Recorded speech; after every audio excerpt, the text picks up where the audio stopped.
Bem-vindos a mais uma exploração profunda. Hoje temos um objetivo muito claro, que é mergulhar num documento absolutamente fascinante e dissecar um caso que parece ter saído de um guião de cinema, mas que é pura realidade histórica. É verdade. É uma daquelas histórias que quase custa acreditar.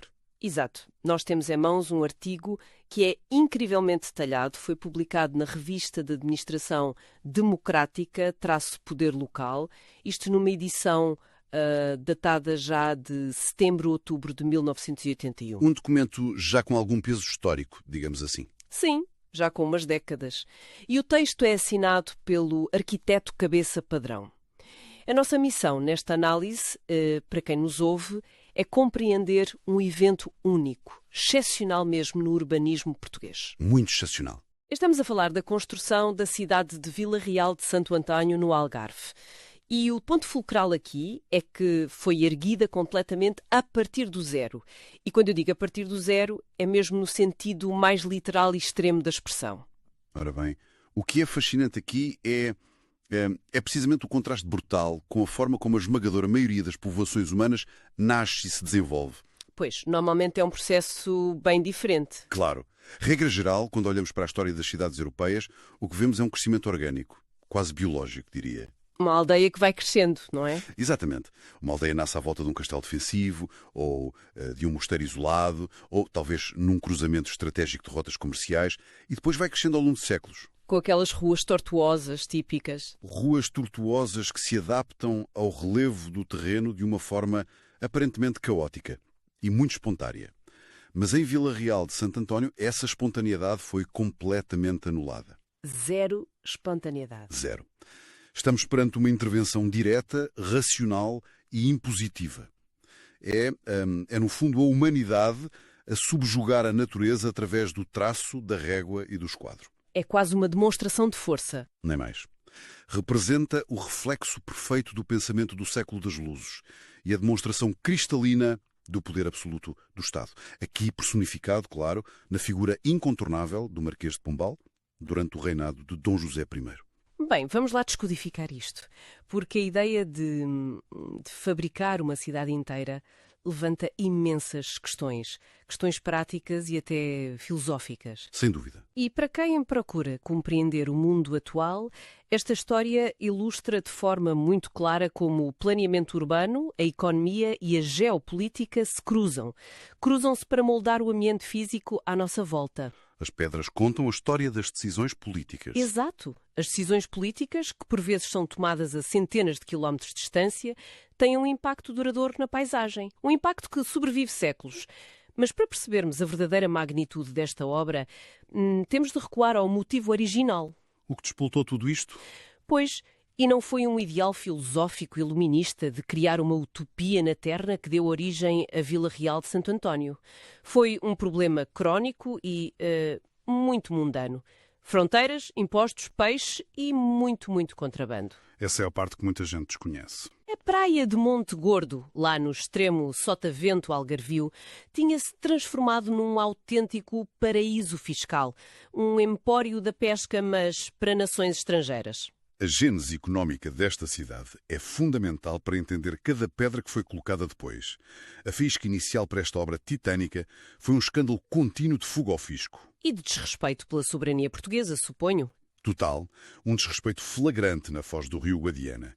Os espanhóis que aparavam a partir da margem oriental do rio praticamente dominavam toda aquela zona algarvia. Porque as águas eram ricas, não é? Riquíssimas. Ofereciam condições extraordinárias para a pesca da sardinha e do atum. Havia leis no papel, atenção. E até existia uma alfândega instalada na povoação vizinha de Castro Marim. Mas a realidade no terreno era outra. Era bem diferente. Os pescadores espanhóis, e também frequentemente pescadores franceses, ignoravam solenemente as fronteiras estabelecidas. Entravam em águas portuguesas, pescavam em grande escala, montavam as suas infraestruturas de salga e processamento. Tudo ali no areal de Monte Gordo. Tudo no areal. E fugiam a qualquer tipo de tributação. Esvaziavam os recursos marinhos e privavam a coroa de receitas que eram vitais. O Marquês de Pombal, ao ser informado disto, de que a coroa estava a perder dinheiro e soberania daquela maneira escandalosa, bem, reagiu com aquela implacabilidade que todos lhe conhecemos na história. Não era homem para meias metidas. Pois não. Não se limitou a enviar uma guarnição militar para patrulhar as praias ou a reforçar as multas. A resposta foi um verdadeiro murro na mesa, a nível económico e político. Uma resposta institucional forte. Exato. Por decreto, logo em janeiro de 1773, ele funda a Companhia Geral das Reais Pescarias do Algarve. Mas, claro, uma companhia deste calibre precisava de um centro de operações à altura. Tinha de impor respeito. Uma infraestrutura de peso. E é assim que nasce a decisão de construir uma cidade nova, estrategicamente posicionada mesmo na foz do rio Guadiana. Ao olhar de frente para a vizinha Espanha. A mensagem geopolítica é muito clara aí. Claríssima. E o nível de entusiasmo, de adulação à volta desta decisão na corte é algo digno de nota. Os documentos da época, descritos no artigo, mostram uma retórica inflamada. O tom da época era muito particular. Muito. Há uma citação memorável de Alberto Luís Pereira, que era o inspetor das pescarias. Numa carta dirigida ao Marquês, ele descreve a fundação da cidade como uma, e passo a citar, brilhante flor na coroa do rei. Essa correspondência é um espelho perfeito do clima político. O inspetor vai ainda mais longe nessa carta. Num verdadeiro exercício de retórica geopolítica. O que é que ele diz mais? Ele afirma categoricamente que esta obra iria fazer inveja aos grandes monarcas iluminados da Europa e menciona especificamente os soberanos da Suécia e da Prússia, que na altura eram vistos como as grandes referências de desenvolvimento e modernidade. Portanto, a fasquia estava lá no alto. Estava. Ele declara que mesmo que esses reis quisessem imitar a glória de Portugal construindo 20 cidades, ficariam muito longe da proeza de erguer uma praça tão imponente naquelas condições.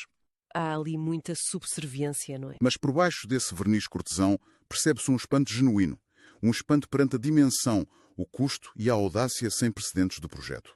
E a audácia parece quase um eufemismo quando olhamos para a geografia original do local. Porque antes sequer de começarem a erguer as paredes dos edifícios, os engenheiros da coroa tiveram de construir o próprio chão. O chão onde a cidade ia assentar? Precisamente. O artigo do arquiteto Cabeça Padrão relata em grande detalhe que o terreno escolhido não era uma planície firme. Longe disso. Era uma zona altamente alagadiça, um sapal, sujeito às cheias regulares do rio Guadiana. E à estagnação das águas das chuvas, que era um perigo para a saúde pública na altura. Exato. Águas paradas, perigosíssimas. Por isso foi necessário criar um aterro gigantesco antes de qualquer outra intervenção. Movimentaram-se mais de 13.500 metros cúbicos. É um volume impressionante. É um volume absurdo de terra só para nivelar e elevar a cota da futura cidade, garantindo não só a fundação sólida, mas o declive matemático necessário para que as águas escoassem sem criar aquelas poças insalubres. Se pensarmos nas ferramentas rudimentadas do século XVIII, esse volume de terra movimentada exigiu uma mobilização que rivaliza com as maiores campanhas militares da época. Totalmente. Se imaginarmos o cenário. Juntas de bois, carroças rudimentares, centenas de homens a mover lodo e terra sob o sol intenso do Algarve. A escala da empreitada ganha uma dimensão quase heroica. É um esforço sobre-humano. E a forma como resolveram uma construção civil logo a seguir a esse aterro é um marco na história da arquitetura. Vila Real de Santo António não foi construída recorrendo àquele método tradicional. Aquele em que improvisavam no terreno. Exatamente. Onde os mestres de obras locais iam cortando a pedra à medida que a parede subia. Não, a construção beneficiou diretamente de uma inovação que tinha sido testada e aperfeiçoada 2 décadas antes. Em Lisboa, certo? Certo. Após o devastador terremoto de Lisboa de 1755, a reedificação da Baixa Lisboeta obrigou à criação de um sistema de standardização brutal. E Vila Real de Santo António é, na verdade, a aplicação mais madura e purista desse conceito fora da capital. E é aqui que a coisa fica mesmo interessante, porque surge o conceito de linha de montagem, muito antes da Revolução Industrial. A cidade foi quase encomendada por catálogo. É uma boa analogia. O documento descreve que a esmagadora maioria dos elementos de construção foi pré-fabricada na zona de Lisboa. Estamos a falar de portas, janelas padronizadas, os próprios azulejos decorativos e até as cantarias. As cantarias são um detalhe técnico fascinante aqui. E para quem não está familiarizado, convém clarificar o que são as cantarias na arquitetura da época. Tratavam-se daquelas pedras talhadas com muita precisão que formavam os cunhais, ou seja, as esquinhas dos edifícios. E as bases das fachadas também. Exato. Elas garantiam a estrutura e a geometria perfeita das esquinas das ruas. E o mais surpreendente é que estes elementos não foram feitos no Algarve. Nem pensar. Foram desenhados, medidos e esculpidos em série nas pedreiras e oficinas à volta de Lisboa. Depois foram carregados em navios de carga, viajaram pelo oceano e foram descarregados e montados no local, como um puzzle gigante. Essa padronização extrema representa um corte radical com o passado artesanal. A cantaria já não era a expressão artística de um canteiro algarvio. Passou a ser uma peça idêntica a dezenas de outras. Feita para encaixar numa métrica pré-definida. Precisamente. É a decadência do artesanato livre em prol de um sistema eficiente que, mais tarde, daria o tom às sociedades industriais modernas. E esta logística marítima, juntamente com a chamada gaiola pombalina, permitiu uma coisa crucial. A uniformidade visual, não é? A uniformidade visual deslumbrante, sim, mas, acima de tudo, uma velocidade de execução que ainda hoje parece desafiar a lógica. E essa velocidade é o próximo ponto que nos deixa, francamente, a olhar para os dados duas vezes. Todo este planeamento intrincado, o aterro colossal num sapal, o transporte por mar das madeiras e pedras, A construção de dezenas de quarteirões rigorosos. a pavimentação geométrica das ruas, tudo isto demorou uns impressionantes 2 anos e meio. As obras começaram em janeiro de 1774 e em meados de 1776 a cidade estava pronta e foi inaugurada com celebrações pomposas. É um cronograma inacreditável. Hoje em dia, com gruas e betão armado, 2 anos e meio mal dariam para aprovar um estudo de impacto ambiental numa Câmara Municipal. Tem toda a razão. Mas, claro, como quase todas as grandes obras do poder absoluto, este milagre da eficiência esconde uma realidade humana profundamente sombria. A força de trabalho necessária para erguer tudo isto num local que era desabitado não apareceu por magia. Pois não. Isto levanta uma questão importante. A mão de obra é sempre o elo mais frágil e revelador destas grandes narrativas históricas. O Estado mobilizou recursos através de uma verdadeira logística de guerra. Logística de guerra e recrutamento coercivo. Exato. Práticas de recrutamento coercitivo. O poder central não lançou anúncios para contratar pedreiros como faríamos hoje. Usou simplesmente a máquina militar. Forçaram soldados a trabalhar na obra. Soldados de infantaria e de vários regimentos estacionados em Lagos, em Faro e na própria praça vizinha de Castro Marim foram retirados das suas funções militares, despojados do serviço de armas e forçados a trabalhar como operários de construção civil, nas valas e nos andeios da nova cidade. Isso é impressionante. E os soldados não foram os únicos a ser forçados a trabalhar. Os registros mencionados no artigo referem explicitamente o recurso aos chamados sentenciados ao trabalho do carrinho. Uma expressão pesada. Muito pesada. Refere-se a prisioneiros da justiça que viam as suas penas convertidas em trabalhos forçados nas obras públicas do Estado. Literalmente condenados a puxar e empurrar carrinhos de terra e entulho sob o olhar dos capatazes. É o lado mais negro do iluminismo. A razão de Estado sobrepõe-se completamente aos direitos dos indivíduos. Não havia margem para recusas. E a logística para manter esta máquina humana a funcionar devia ser dantesca. Alimentar centenas e centenas de trabalhadores, soldados e prisioneiros, ali acampados no meio da areia e do pó. Exigiu uma organização de ferro, sem dúvida. Concelhos vizinhos que eram mais ricos e férteis, como Loulé, Faro e Tavira, viram-se obrigados a direcionar mantimentos. Colheitas inteiras enviadas para garantir provisões diárias à obra, porque se a comida faltasse, a obra parava. Uma cadeia de abastecimento impositiva. Mas o planeamento não se cingiu apenas aos blocos de pedra e aos sacos de farinha. O que surpreende no Marquês de Pombal e no engenheiro Reinaldo Manuel dos Santos é a visão integrada do que é uma cidade funcional, desde o primeiro minuto. Sim, o planeamento ia muito além do mero traçado urbanístico. Entrava profundamente naquilo a que hoje chamaríamos a engenharia social e logística de futuro. Havia uma visão a longo prazo. Havia a consciência clara de que, para fixar uma população ali e operar a companhia das pescarias com sucesso a partir do dia 1, o aglomerado urbano precisava de ser autossuficiente. Não bastavam casas vazias. Claro que não. Por isso, simultaneamente à nomeação dos mestres de obras, o Estado tratou imediatamente de nomear os profissionais essenciais. Um cirurgião e um boticário foram contratados logo de início. Com pensões pagas pela Câmara. Com pensões anuais garantidas.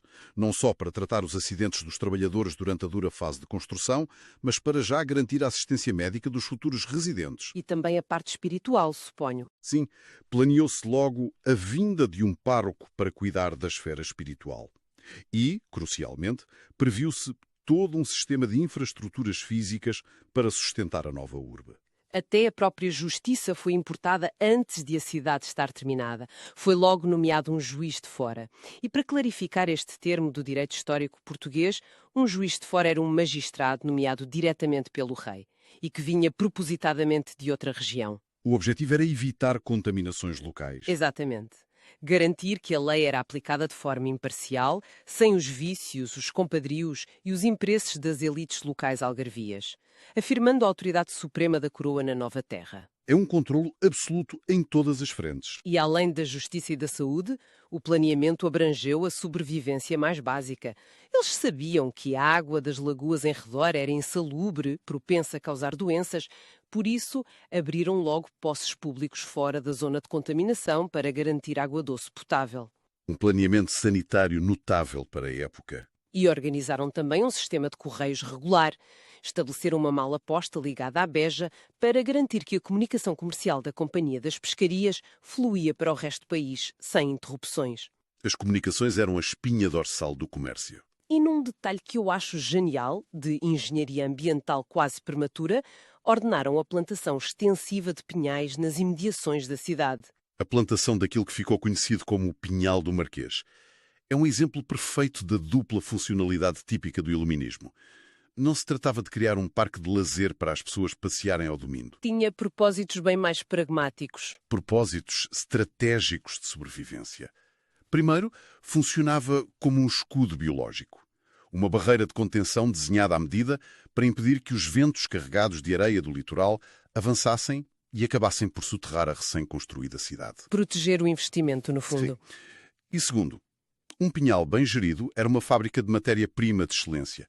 Fornecia a madeira resistente que seria vital para a construção e reparação das dezenas de embarcações de pesca. Tudo na planificação era pautado por uma racionalidade fria e pragmática. Que se refletia, de forma muito imponente, na geometria das ruas. E essa geometria é o momento em que a ideologia política se transforma literalmente em calçada e alvenaria. É visível ao olho nu. Olhar para a planta de Vila Real de Santo António, projetada em 1774, é contemplar uma grelha matemática. Não há cá ruas a curvar suavemente à volta de obstáculos.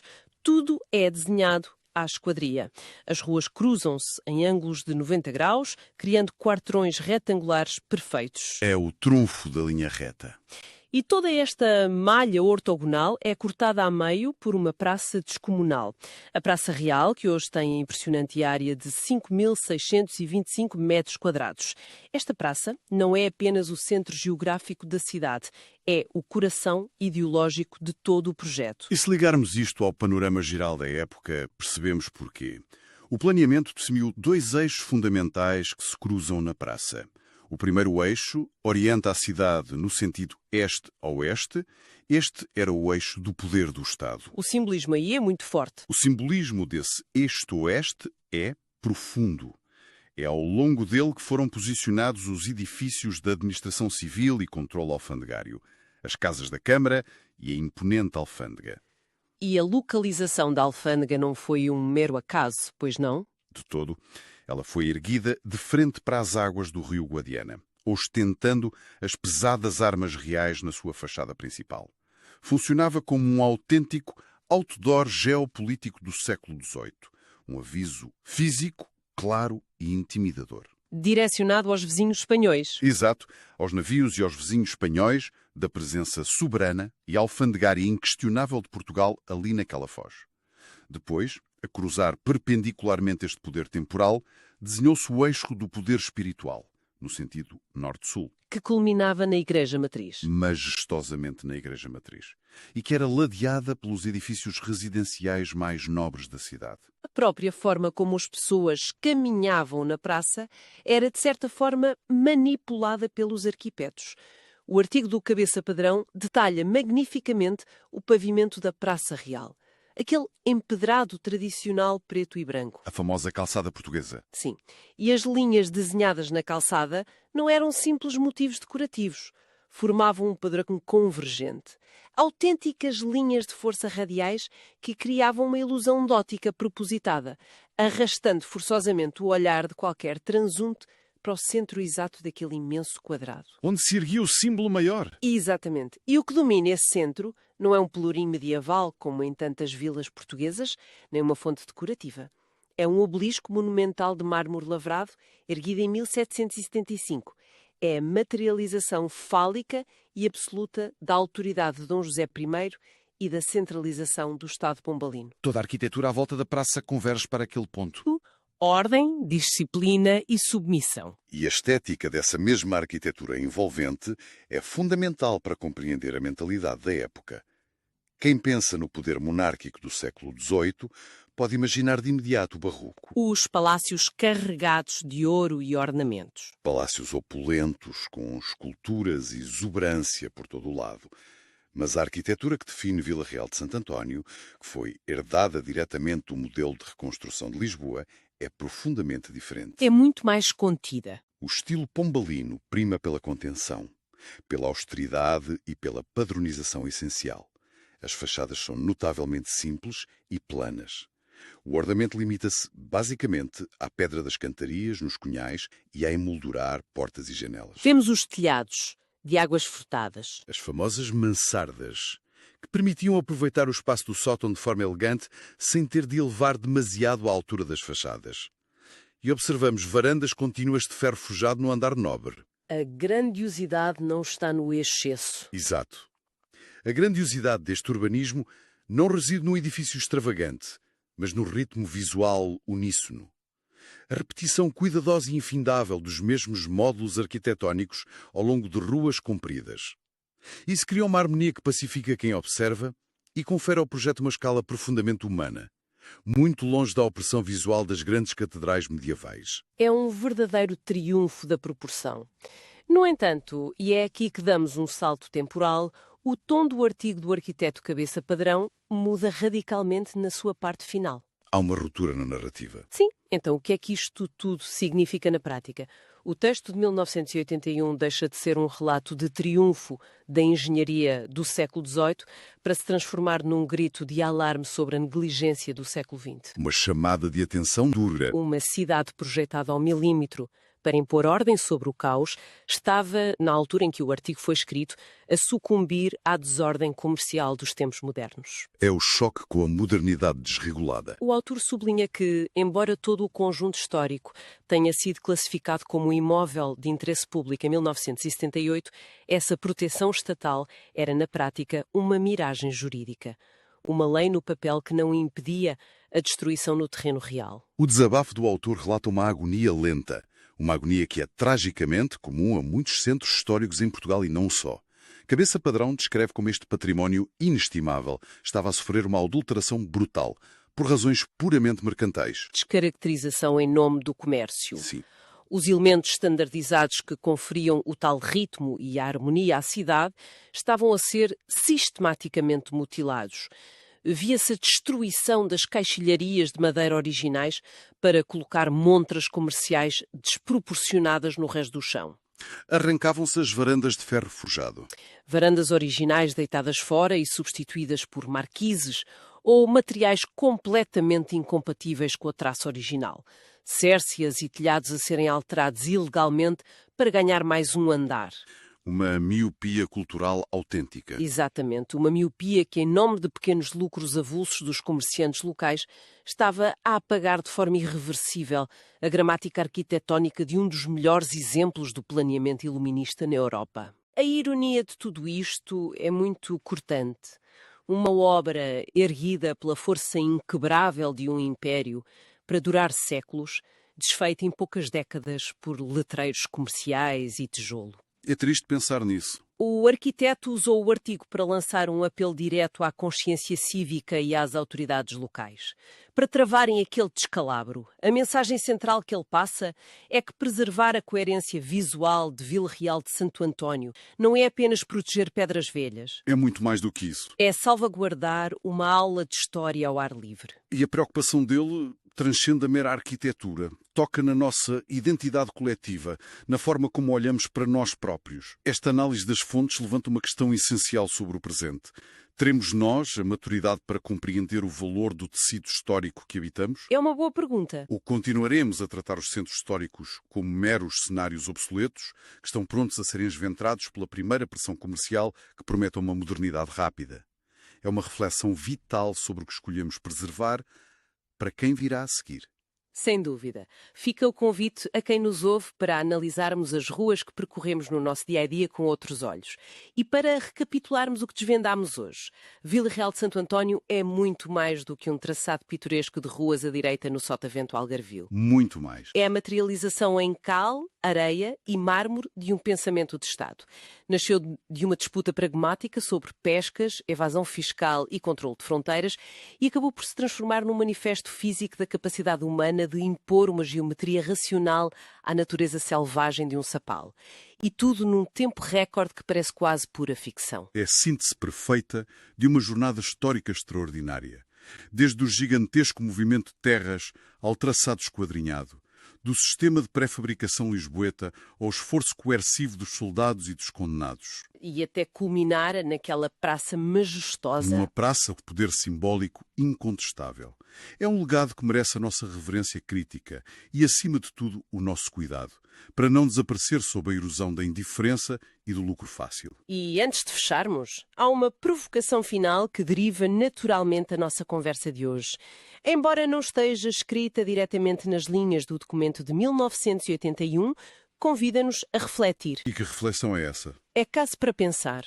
Se no longínquo ano de 1774, recorrendo apenas a ferramentas manuais, trabalho braçal e exaustivo, carros de bois e barcos a navegar à vela, totalmente dependentes do vento. Condições adversas. Sim, se nessas condições o Estado português conseguiu projetar, fabricar à distância, transportar por mão e construir do zero uma cidade inteira, já equipada com praças, sistema de saúde, correios, magistrados e saneamento, e tudo no prazo inacreditável de 2 anos e meio.